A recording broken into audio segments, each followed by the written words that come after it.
Hi, Jeff Higley with Hotel News Now. We're here at the Alice Conference 2016 with Kirk Kinsell, the President and CEO of Loews Hotels and Resorts. Kirk, thanks for joining us. My pleasure. Let's walk through the brands first. Let's start with the core Loews brand. Where's that at? How do you see that continuing to grow? I think you just added, today you announced a property opening in Seattle or purchasing a property in Seattle. Right. Well, we like to think of ourselves having three platforms: Loews Hotels and Resorts, Loews Regency, and OE Collection. And with the Loews Hotels and Resorts, we opened up Chicago last year, March 2nd. And we're excited about the upcoming opening of the Loews Sapphire Falls Resort that's down in Orlando with our partners at Universal. Mm-hmm. It's a 1,000-room property. It's going to be adding to our presence there with the three other hotels, plus Cabana Bay Beach Resort we've got as a hotel we added, so it's our fifth hotel actually when you add them all together.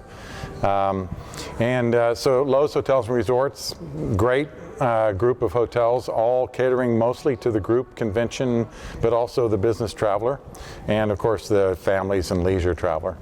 Loews Regency is our presence in New York, and then we added in San Francisco, and you mentioned Seattle.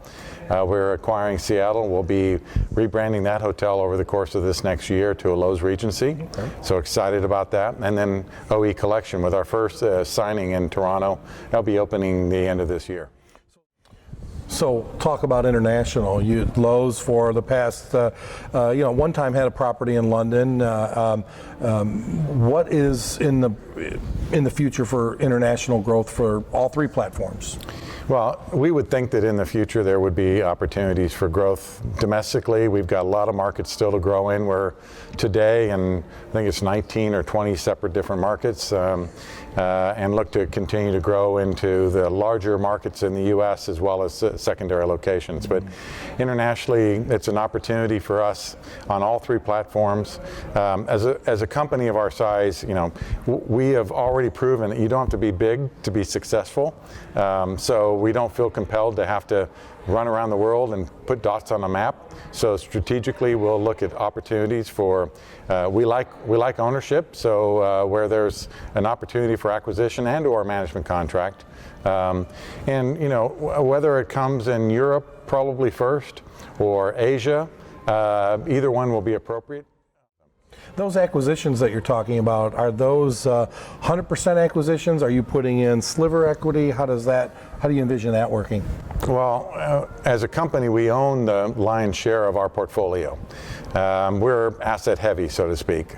We'd love to be more asset medium with a mix of management contract as well as an owned position in the hotel.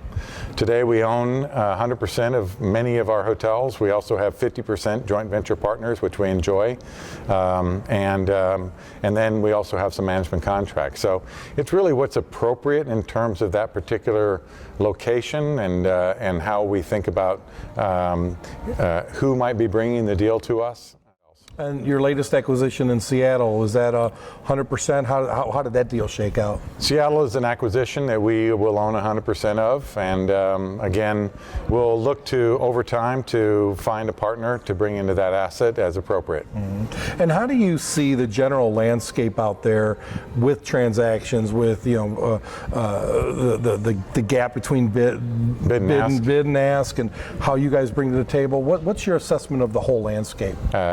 Where the market is, the fundamentals are still very strong for the hotel sector. And from our forward bookings and the kinds of things that we see in terms of looking at the visibility of what we can with our group pace, very strong. Mm-hmm. We continue to see a lot of third-party data that suggests a strong intent to travel with all segmentation. But I think also we've seen some fairly robust pricing and underwriting, and so I expect that there'll be a little bit of softening as we go forward. Group business, obviously a core for you guys. Absolutely. We saw it kind of wallowing coming out of the recession, and then it's gained some momentum. How are you looking at that over the next 18 months or so, projecting out? Is that going to be strong, or how would you characterize it? 16 over 15 looks stronger than 15 over 14 and 14 over 13. I mean, it's just built and built and built. And frankly, we see a very strong group market in 16, not just in pace, but also in the kinds of groups that are coming in, the kind of spin that they're also investing in their function. How about the industry as a whole? We're seeing a wave of consolidation right now. How do you look at that? Are you guys ever a player in that consolidation, either buying or selling, or what's that landscape look like to you? Well, let me think. 1.1 million rooms and 10,000 rooms. I mean, we have grown by 40% over the last 3 years. So on a run rate, as a percentage of growth, we've grown faster than anyone else. We're still, at 10 to 11,000 rooms.